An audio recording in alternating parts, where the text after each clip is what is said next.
En la HJUT 106.9, Cartografías Editoriales.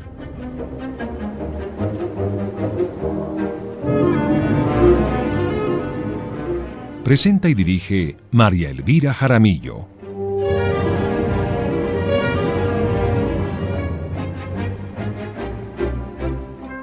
Una presentación de Siglo del Hombre Editores.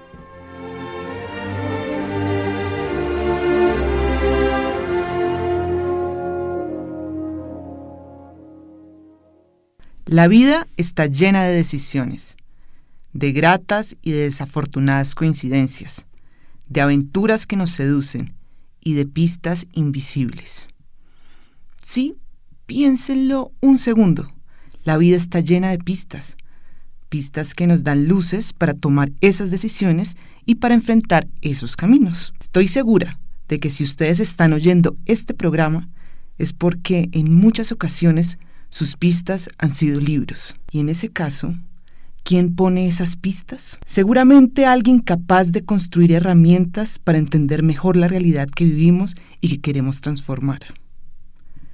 Alguien con la habilidad de generar diálogo entre diversas corrientes de pensamiento. Para quienes hacen eso, algunas veces podrían decir que son muchas personas y con diversos oficios, pero para nosotras, hoy, ese alguien solo puede ser uno, solo puede ser un editor. Hoy viajaremos por la vida de un gran y viejo amigo del siglo del hombre, un editor que ha dejado pistas durante más de 45 años, pistas que no responden a un área temática, a un solo catálogo editorial, a un género o a un formato. En este recorrido encontraremos claves para quienes no quieren aceptar la desigualdad, para quienes rechazan la violencia, para quienes denuncian la injusticia y la exclusión social. Este capítulo de Cartografías Editoriales será un viaje que conectará Barcelona, España y América Latina. Bienvenidos a un recorrido por pistas que se adaptan a su tiempo, para nuevas generaciones, para distintos sujetos políticos, para otros actos de rebeldía, para democracias en cambio. Bienvenidos a un viaje contracorriente, a una vida entera dedicada a las experiencias de lucha. Bienvenidos a la mirada editorial de Miguel Riera, una búsqueda por la transformación social, cultural y política.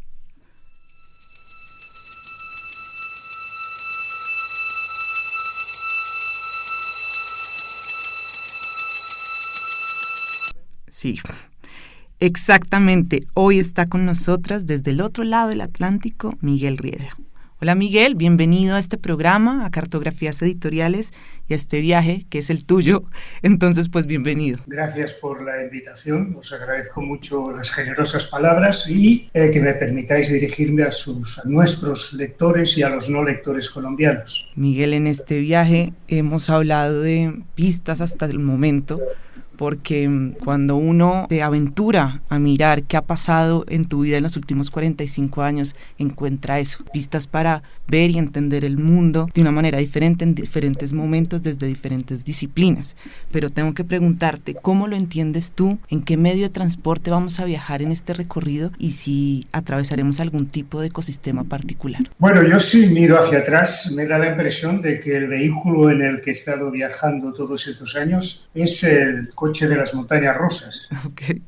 Como el que tienen ustedes el cráter ahí en el Parque del Café, ¿verdad? Un coche que de golpe sube hasta las nubes porque hemos publicado un libro que nos parece maravilloso. Viene la crisis del petróleo y nos hundimos en una rampa descendente que casi nos mata, luego nos pone boca abajo, subimos para arriba, en fin, damos todo tipo de vueltas en la montaña rusa y finalmente cuando bajamos, que ya es casi donde estoy yo, casi a punto de bajar, pues nos tiemblan las piernas, pero estamos contentos del camino que hemos recorrido, en el viaje que hemos hecho. Conversando con Miguel Riera.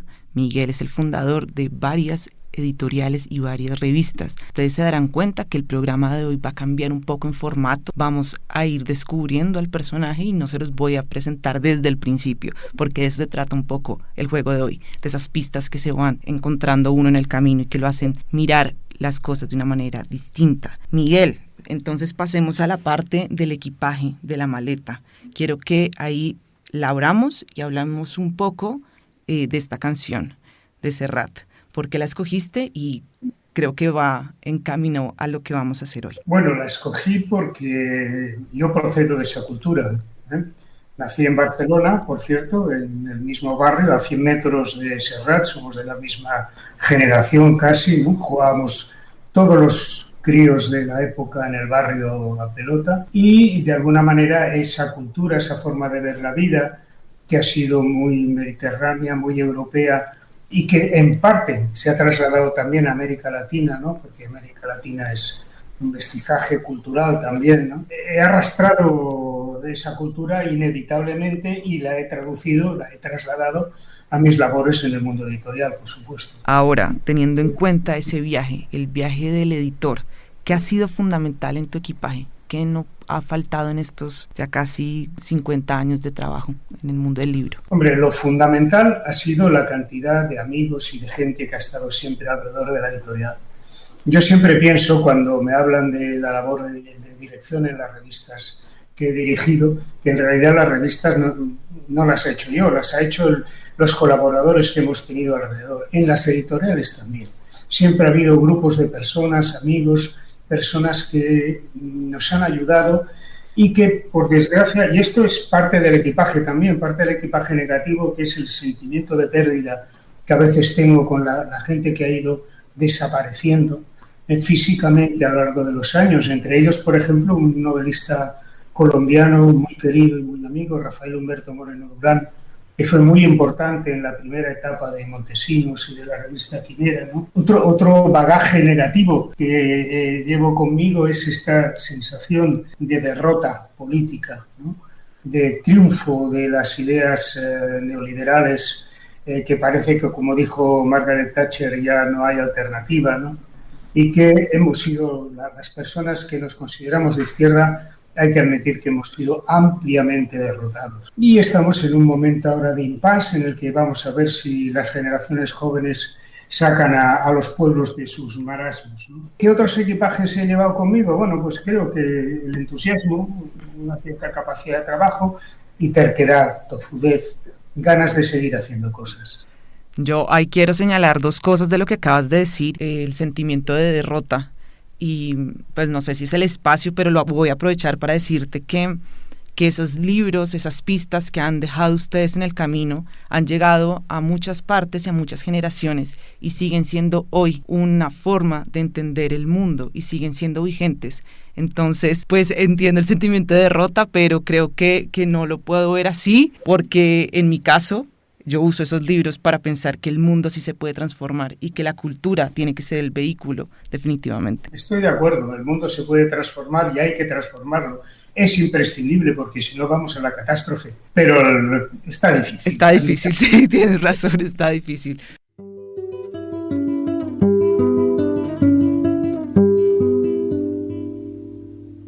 Te recuerdo, Amanda, la calle mojada, corriendo a la fábrica donde trabajaba Manuel. La sonrisa ancha, la lluvia en el pelo, no importaba nada, ibas a encontrarte con él, con él, con él, con él, con él. Son 5 minutos. La vida es eterna en 5 minutos. Suena la sirena, de vuelta al trabajo. Y tú caminando, lo iluminas todo, los 5 minutos.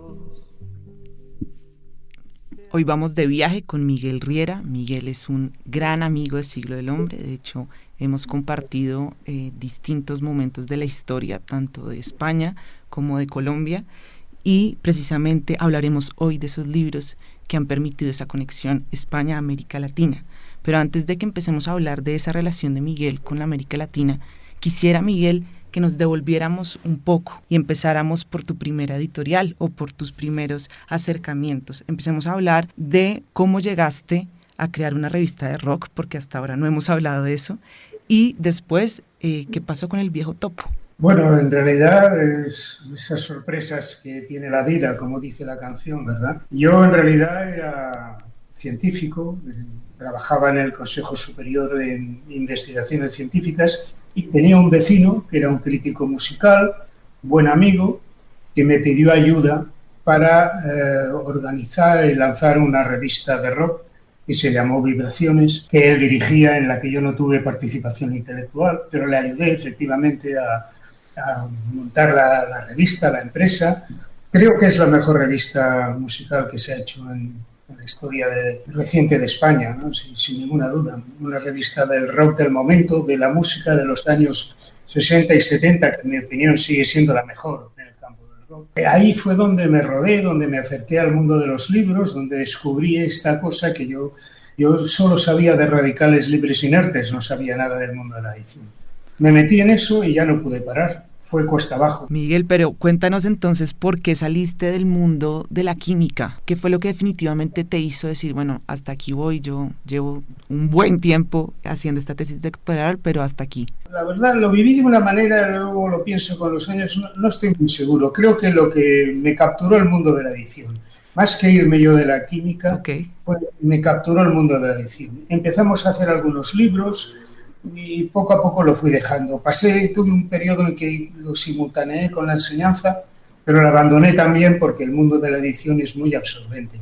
Y cuando apareció la revista El Viejo Topo ya no pude parar. Bueno, entonces hablemos del Viejo Topo, hablemos de cómo empezó este proyecto, y aquí toca empezar a hablar de la terquedad que tú echaste en la maleta, de todos esos obstáculos que se enfrentaban, desde persecución política, el secuestro de la revista. Bueno, hablemos un poco de esos inicios y de ese Miguel en los primeros años de historia editorial, que es absolutamente inspirador para todas las nuevas generaciones de cualquier parte del mundo. Bueno, El Viejo Topo nació de una manera muy ingenua. Con un amigo un día en un pasillo hablando, dijimos, oye, haría falta una revista política donde las izquierdas, distintas izquierdas, porque era la época en que había una izquierda trotskista, una izquierda maoísta, una izquierda stalinista, en fin, despuntaba el eurocomunismo, estaba el Partido Socialista, aunque no tenía relevancia política, pero bueno, algo había, ¿no? Entonces estaban a matar entre ellos y dijimos, ¿por qué no hacemos una revista en la cual puedan participar todos y sea un ámbito de diálogo? Y bueno, con aquella inocencia de la juventud y con aquella fuerza de la juventud también, porque fuimos una generación que quizá por el hecho de que vivíamos en dictadura, pues teníamos muchas ganas de hacer cosas y de combatir y tal, pues nos pusimos a hacer una revista. Claro. Luego, a partir de ahí, pues en cuanto a la revista tuvimos muchas dificultades para publicarla porque el ministerio no nos permitía imprimirla. Al principio estuvimos más de un año tratando de convencerlos que éramos inocentes y que queríamos hacer una revista cultural, no política. Naturalmente fue una revista política. Y bueno, cuando salimos causó sensación porque fue la primera revista política seria que ponía colorines, que tenía ilustraciones en color, que tenía un diseño moderno. De hecho, nos dieron el premio al mejor diseño de revista del año en que salió, ¿no? Las portadas son fabulosas, son portadas siempre que juegan al doble sentido, a proponer otras cosas. Eso pasó en realidad porque el ministerio no nos permitió hacer una revista semanal, que era lo que queríamos hacer, y nos obligó a hacer una revista mensual y nos marcó un precio mínimo de salida al mercado, con lo cual, como era cara, pues tuvimos que vestirla de alguna manera y ponerle colores. O sea, de hecho, el Ministerio de Cultura de la época fascista fue quien nos ayudó a concebir la revista. Luego ya vinieron los secuestros, vino los amenazas de bomba, en fin, todas las cosas que fueron pasando hasta que llegó el cambio democrático y la amnistía. Como tú eres un viejo amigo del Siglo del Hombre, a mí me han contado muchas historias del Viejo Topo. Hay una sobre un estadio. ¿Tú nos puedes contar un poquito qué pasó en ese estadio y cómo se llenó? Bueno, no fue exactamente un estadio, fue algo... En Barcelona existe una copia de diversos monumentos y edificios en un parque. Hay una reproducción de las murallas de Ávila, hay diferentes monumentos. Se llama Pueblo Español de Montjuïc. Y entonces ahí se nos ocurrió hacer unas jornadas que duraron 3 días prácticamente. También ocupamos la Fundación Miró, para proyectar, hacer un ciclo de cine simultánea a los actos, y allí organizamos una serie de mesas redondas con políticos que vinieron, gente que vino de toda Europa, y políticos españoles. Se montaron una serie de mesas redondas. El pueblo español quedó cerrado para nosotros por cesión gratuita del ayuntamiento. Eran otros tiempos. Y eran los tiempos de efervescencia democrática. Y ahí estaban, pues, desde Alfonso Guerra, qué sé yo, los filósofos italianos, viene gente de Francia, todas las familias políticas. Y llegamos a unas entradas para poder financiar todos los viajes y todas las cosas, y vendimos 35.000 entradas. Wow. Fue algo espectacular. Pero claro, en aquella época el Viejo Topo llegó a imprimir, en aquel mes, por ejemplo, llegó a imprimir 50.000 ejemplares. Nada que ver con lo que sucede ahora. No. Bueno, luego de ahí creo que entonces bajamos en la montaña rusa, en el carrito, y bajamos porque hay una segunda etapa del Viejo Topo. Hay un tiempo donde te alejas del proyecto por diferentes motivos y llega la segunda etapa, y me gustaría que nos contaras un poco de eso, también de un libro que ejemplifica muy bien cosas que hemos dicho hasta el momento, y es Hacia dónde va el mundo, uno de los libros del Viejo Topo.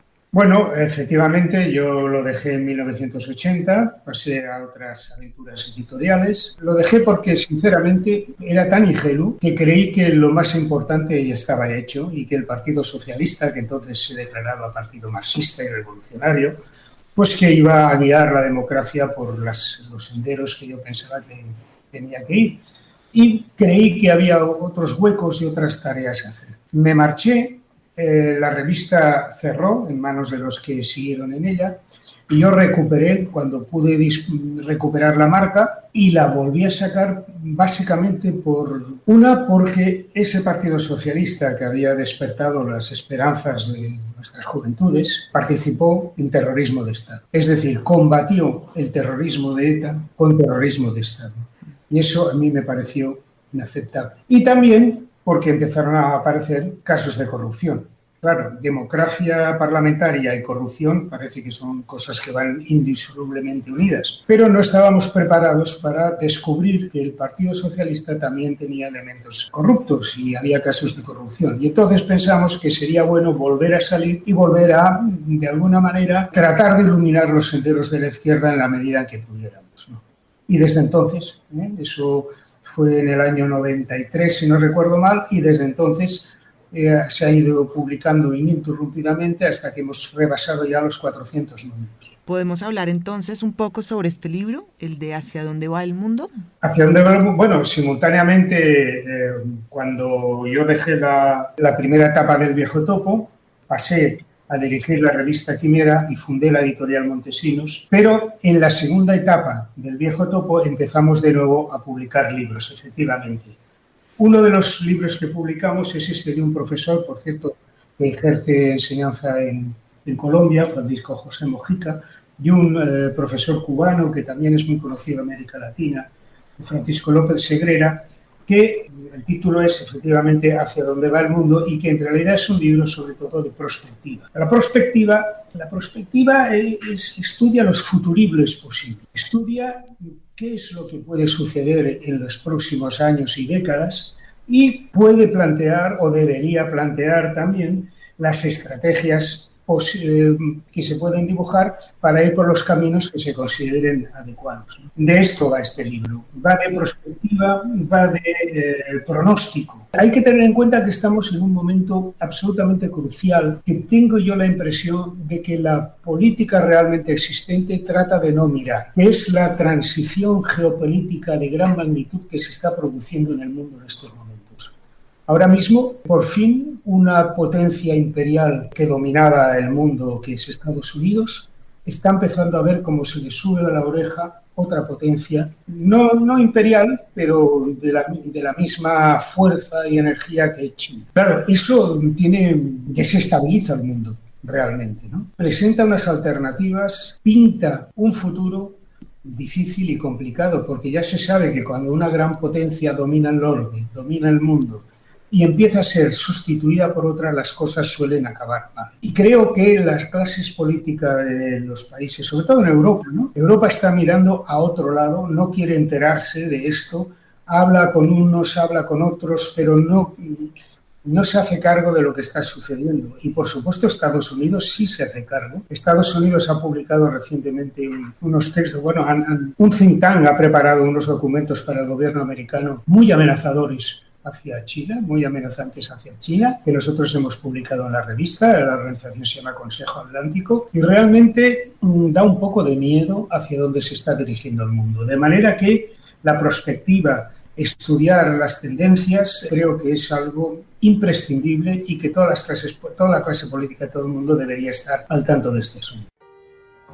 Editorial con Miguel Riera, que es el fundador y participante de varios proyectos editoriales. Hoy empezamos el recorrido con su proyecto El Viejo Topo. Hemos hablado de la primera parte de este proyecto editorial y cómo se fue transformando, y hubo una segunda parte.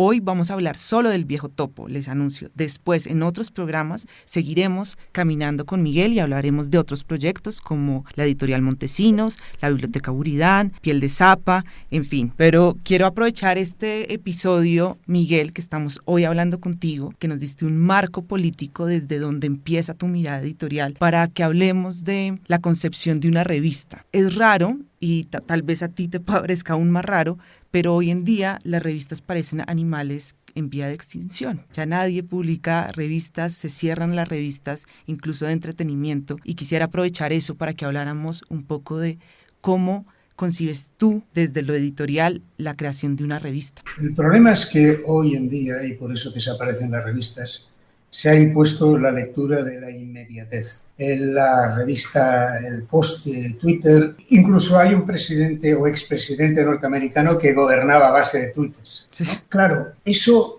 tiene una ventaja enorme para las clases dominantes. Desaparece la reflexión, desaparece el pensamiento largo. Yo pienso que, porque nadie lee en pantalla 12 páginas, 15 páginas, 20 páginas. Hombre, hay quien lee libros en pantalla, ¿no?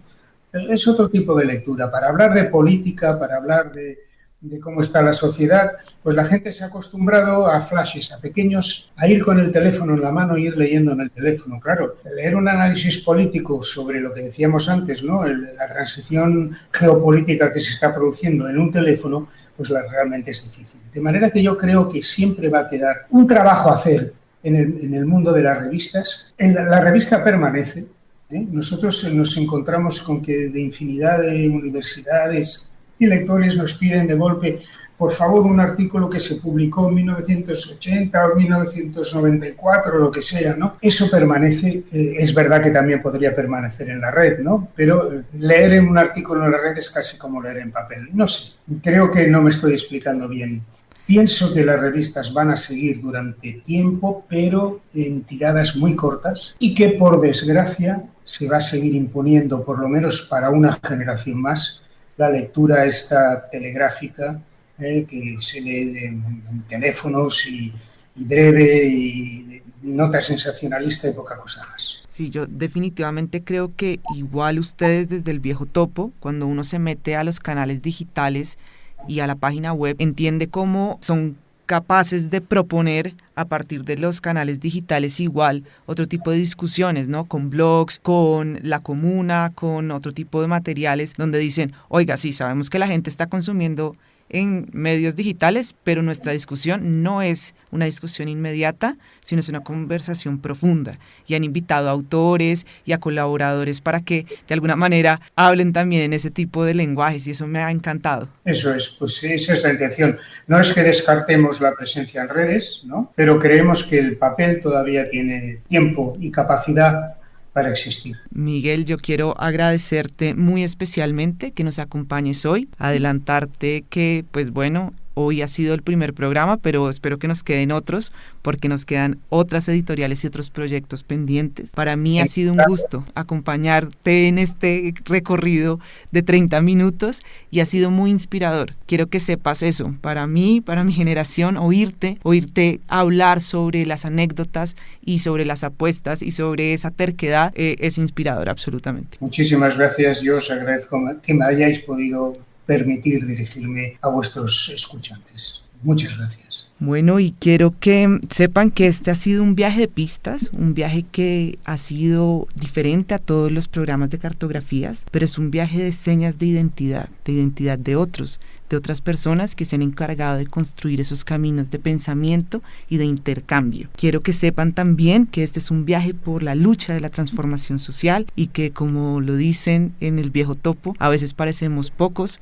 pero realmente somos muchos. Si sumamos todas las personas que estamos hoy acá y que compartimos estas ideas, somos muchos, y ese es un pensamiento muy importante. Viajeros, gracias por acompañarnos en este recorrido, gracias por su interés en conocer qué hay detrás de un libro y gracias por seguir con nosotros en estos caminos. Recuerden que el verdadero viaje empieza y termina en esas pistas, en los libros, en una librería. ¿Quieren conocer otros recorridos de otras editoriales? Recuerden que estamos como Cartografías Editoriales en las plataformas de podcast más importantes. También estamos en Facebook, Twitter e Instagram como @Siglo del Hombre. Y qué lindo que es recorrer esos caminos donde los libros son nuestras pistas para ver el mundo de una forma distinta. Y por eso les puedo decir con toda seguridad, nos vemos en un próximo recorrido en un nuevo reto editorial.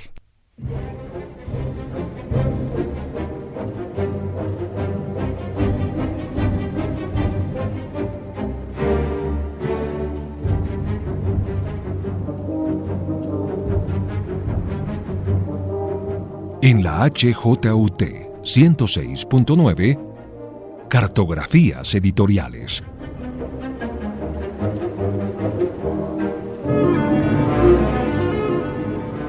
Presenta y dirige María Elvira Jaramillo.